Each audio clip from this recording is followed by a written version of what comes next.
These are my note cards. This is my audience.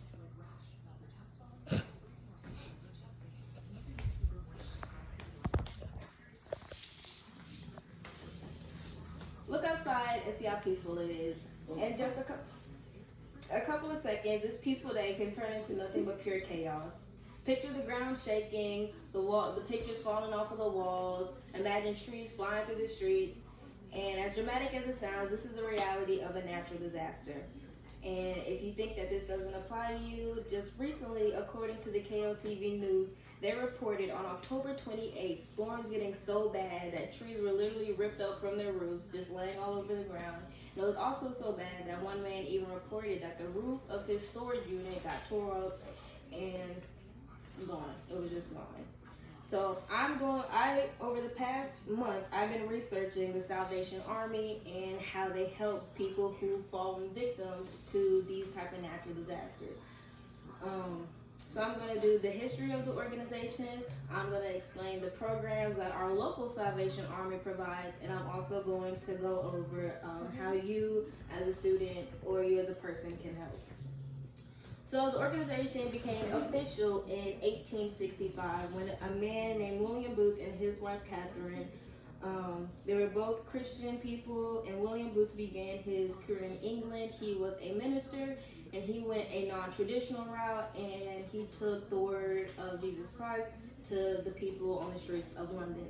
He mostly go to the homeless, the hungry, the crippled, anyone who he just believed, he thought it was his Christian duty to help those people because he just felt like it was his duty. So him and his wife, they traveled all over England and they spread the word to these people, and they gained a whole bunch of followers. And in 1865, they created the Salvation Army, and their word, it was so inspirational that it spread to quite frankly all over the world. It went, according to the actual Salvation Army page, they said they have a place in 130 different countries. So now I'm going to talk about the programs that our local Salvation Army provides. According to the Title Corps page, that's the page that our local Salvation Army has.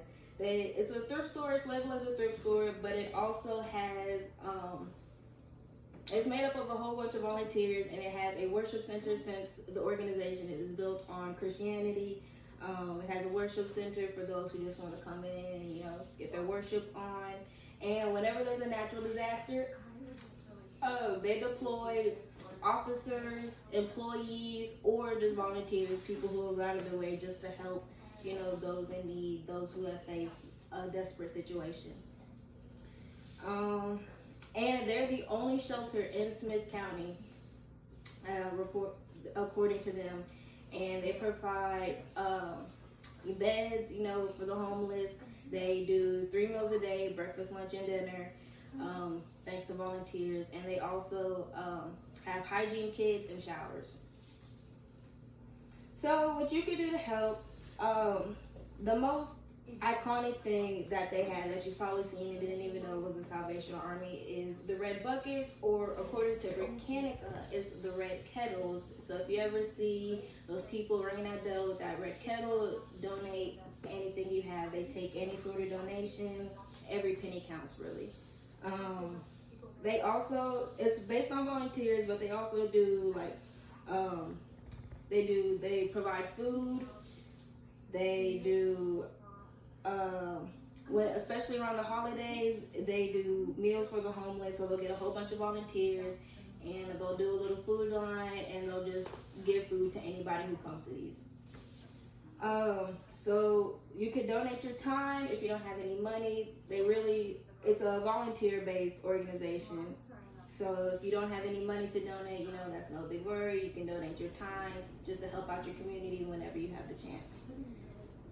So overall, the Salvation Army is just a strong legacy. It's been around for decades of just spreading hope and compassion, and at the end of the day, just community. And it's based off of people like you and me. So if you can, get out there and help.